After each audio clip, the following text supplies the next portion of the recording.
নমস্কাৰ সুপ্ৰভাত সকলোকে নতুন এটা ভিডিঅ'লৈ স্বাগতম জনাইছোঁ। যিহেতু আজি ভিডিঅ'টো বহুত ইম্পৰ্টেণ্ট কথা আমি ক'বলৈ গৈ আছোঁ, যিহেতু মোক কমেণ্ট কৰি আছে বহু ভিউৱাৰসকলে যে মোক সুধি আছে, সেইটো বাৰু পাছত ক'ম। পোনপ্ৰথমতে আমি প্ৰথমতে ক'ম যে আমাৰ এতিয়া যোনখিনি ডিপাৰ্টমেণ্টত পষ্ট ওলাই আছে বৰ্তমান আমাৰ আছাম প্ৰিজন ডিপাৰ্টমেণ্টত, এটা মই বেলেগ এটা ডিপাৰ্টমেণ্টত বেলেগকৈ ক'ম, সকলোৱে নিশ্চয় বুজি পাব। আৰু চবে ভাবি আছে যে আমাৰ খাকী পোচাকযোৰ হ'লে আমাৰ আছাম পুলিচ বুলি, হয় নহয়? বহুতে 90% মানুহে ভাবি থাকে যে খাকী পোচাকযোৰ হ'লে আছাম পুলিচত চাকৰি কৰি আছে, এনেকৈ ভাবে। তো এইটো কথা নহয়। এতিয়া আমি এইটো ভিডিঅ'ৰ যোগেদি আমি ফিক্স কৰিম বা ডিচাইড কৰিম যে কোনটো কেনেকুৱা, হয় নহয়? যে হয়, আমি খাকী পোচাকযোৰ পিন্ধিলে চবে এটা পুলিচৰ নিচিনা লাগে বা পুলিচ বুলি কয় চবে, হয় নহয়? পুলিচ এইটো পুলিচ এটা বিভাগৰে পষ্ট বুলি ক'ব লাগিব। ক'বলৈ গ'লে এটা মোক এটা কৈছিলে আছাম পুলিচত কোনকেইটা পষ্ট থাকে গম পাইছেনে? আছাম পুলিচত থাকে আপোনালোকৰ এতিয়া বৰ্তমান কোনকেইটা পষ্ট থাকে। আছাম পুলিচৰ যোনটো AB, UB, চাব ইনস্পেক্টৰ আৰু আপোনালোকে APS যোনটো APSC লেভেলৰ যোনটো APS থাকে, আছাম পুলিচ ছাৰ্ভিচ কমিশ্যন থাকে, এইবিলাক এনেকৈ। আৰু আমাৰ আছাম প্ৰিজন ডিপাৰ্টমেণ্টত কোনবিলাক থাকে গম পাইছেনে আপোনালোকে? আছাম প্ৰিজন ডিপাৰ্টমেণ্টত আপোনালোকে থাকে এছিষ্টেণ্ট জেইলাৰটো, জেইল ৱাৰ্ডাৰ পষ্টটো। এই দুটা পষ্ট আপোনালোকৰ আছাম প্ৰিজন ডিপাৰ্টমেণ্টত পৰে। এক্সাইজ ডিপাৰ্টমেণ্টত কোনকেইটা পৰে? এক্সাইজ কনষ্টেবল বুলি যে ওলাইছিলে যোৱা 3 বছৰ আগত, যে পষ্ট এটা ওলাইছিলে এক্সাইজ কনষ্টেবল বুলি, এই এক্সাইজ কনষ্টেবল তাৰপাছত আপোনালোকৰ আহে এক্সাইজ ইনস্পেক্টৰ, এনেকৈ পষ্ট আহে APSCৰ পৰা।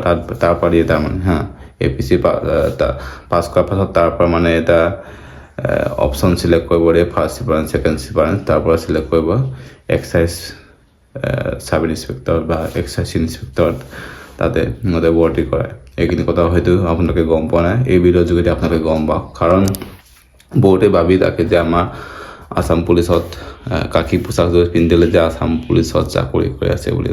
আৰু এইখিনি হয়তো গম পাইছে আপোনাৰ ফৰেষ্ট ডিপাৰ্টমেণ্টত আপোনালোকে থাকে ফৰেষ্ট গাৰ্ড থাকে, APF থাকে, যোনটো আছাম ফৰেষ্ট প্ৰটেকশ্যন ফ'ৰ্চ বুলি। এইটো মানে আপোনালোকৰ ফৰেষ্ট ডিপাৰ্টমেণ্টৰ আণ্ডাৰত থাকে এইবিলাক। যোনখিনি মই কৈছোঁ যে ডিপাৰ্টমেণ্টত নামত যোনখিনি আণ্ডাৰত থাকে, ধৰি লওক ফৰেষ্ট ডিপাৰ্টমেণ্ট বুলি ক'লে আমাৰ ফৰেষ্ট গাৰ্ড থাকে, APF থাকে, গেম ৱাচাৰ থাকে, আৰু বিভিন্ন ফৰেষ্ট বেটেলিয়ানৰ বিভিন্ন পষ্ট আছে। ফৰেষ্টাৰ গ্ৰেড 1 থাকে, আৰু ফৰেষ্টৰ চাব ইনস্পেক্টৰ বা ফৰেষ্টাৰ ইনস্পেক্টৰ আছে, এইবিলাক থাকে ফৰেষ্ট ডিপাৰ্টমেণ্টত। আৰু যোনটো মই আমাৰ নতুনকৈ যোনটো গঠন কৰি 733টা পষ্ট যে ওলাইছিলে আমাৰ কনষ্টেবল গ্ৰেড 2, এইটো এটা বেলেগকৈ আগতে এটা SRF পষ্ট বুলি আছিলে, আছাম স্পেচিয়েল ৰিজাৰ্ভ ফ'ৰ্চ বুলি এটা আছিলে আগতে। এতিয়া বৰ্তমান সিহঁতকো আছাম পুলিচত জইন কৰা লাগে, মানে বেটেলিয়ান কৰা লাগে। এতিয়া সিহঁতৰ দুটা বেটেলিয়ান থাকে, 29 আৰু 30। সিহঁতৰ মানে দুটা ৰিজাৰ্ভেশ্যন, এইটো বেটেলিয়ান সিহঁতৰ। আৰু তাত NCC টকাসকলেহে সোমাব পাৰিব আৰু বাকী সোমাব নোৱাৰিব। সেইখিনি কথা হয়তো গম পাইছে। আৰু মই বহুতখিনি এনেকুৱা আপডেট দিবলৈ চেষ্টা কৰিছোঁ। আৰু মোক দাদা এজনে কমেণ্ট কৰি আছিলে বাৰে যে আমাৰ জেইল ৱাৰ্ডাৰ পষ্টত বা এছিষ্টেণ্ট জেইলাৰ পষ্টত আই কাৰ্ড দিয়ে নেকি বা দিয়ে নে নিদিয়ে, এইটো মোক বহুতে কমেণ্ট কৰি আছিলে। মই সেইকাৰণে এই ভিডিঅ'টো যদি আপোনাক মই জনাই দিছোঁ, এভৰি চাকৰিতে, যিকোনো চাকৰিতে আপোনালোকক আই কাৰ্ড দিব। আই কাৰ্ডটো আৰু চবতে ভেলিডিটি আছে, হয় ন? ধৰি লওক আপুনি এতিয়া আছাম পুলিচ কনষ্টেবলত চাকৰি কৰি আছা, তাতে আপোনালোকক যোনজন আপোনালোকৰ অধীক্ষক বা চুপাৰিনটেণ্ডেণ্ট SP থাকিব, তাৰ চহী থাকিব, আৰু আপোনালোকৰ DIG বা DGP চহী থাকিব তাতে। তাৰপাছতে আপোনালোকৰ গোটেই ভেলিড হয় মানে আই কাৰ্ডবিলাক। চবৰ খাকী পোচাকযোৰ চবৰে চবৰ চাকৰিতে আপোনালোকৰ আই কাৰ্ড থাকিব। আই কাৰ্ড নথকাকৈ কোনো চাকৰি নাথাকে, হয় নহয়?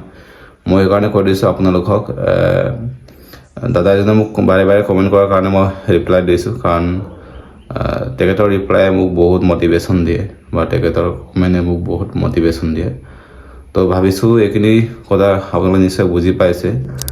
এইখিনি আমাৰ থাকে আসাম পুলিচৰ এতিয়া আমাৰ কোনকেইটা ডিপাৰ্টমেণ্ট ওলাই আছে বৰ্তমান প্ৰিজন ডিপাৰ্টমেণ্টৰ দুটা ওলাই আছে যেনে জেল ৱাৰ্ডাৰ আৰু এছিষ্টেণ্ট জেলাৰ এইখিনি কথা গম পাইছে আৰু আসাম পুলিচত আমাৰ কি ওলাই আছে সাব ইন্সপেক্টৰ UBA চাইটো আছে আৰু আমাৰ আসাম পুলিচৰ ABUB টো আছে আৰু ফৰেষ্ট ডিপাৰ্টমেণ্টত কোনবিলাক ওলাই আছে forest guard APF game washer সেইখিনি পোষ্ট ওলাই আছে আৰু আমাৰ যোনটো কনষ্টেবল গ্ৰেড 3 NCC টকাসকলে এপ্লাই কৰিব পাৰিব কনষ্টেবল গ্ৰেড 3 733টা পোষ্ট মুকলি হৈ আছে এইখিনি কথা হয়তো গম পাইছে তোমালোকে আৰু যোনসকল ল'ৰা ছোৱালী হয়তো নতুনকৈ এপ্লাই কৰিছে তেওঁলোকে হয়তো নাজানিব পাৰে মোৰ ভিডিঅ' প্লেলিষ্টত গৈ চাই ল'ব কাৰণ মই সম্পূৰ্ণভাৱে আসাম পুলিচৰ ৰিলেটেড যিমানখিনি ভিডিঅ' দিবলগীয়া আছে মই দিয়া আছে আপোনালোকৰ মাজত তো আপোনালোকে তাতে গৈ চাই ল'ব যদি ভিডিঅ'টো ভাল লাগে লাইক কমেণ্ট শ্বেয়াৰ কৰি দিব যদি নতুনকৈ চেনেলটো আহিছে ছাবস্ক্ৰাইব কৰি দিব কাৰণ এনেকুৱা মই আপডেট আপোনালোকক সদায় দিবলৈ চেষ্টা কৰোঁ তো এইখিনি আছিলে সৰু এটা ভিডিঅ' চেষ্টা কৰিলোঁ তো বাই বাই নেক্সট ভিডিঅ'ত লগ পাম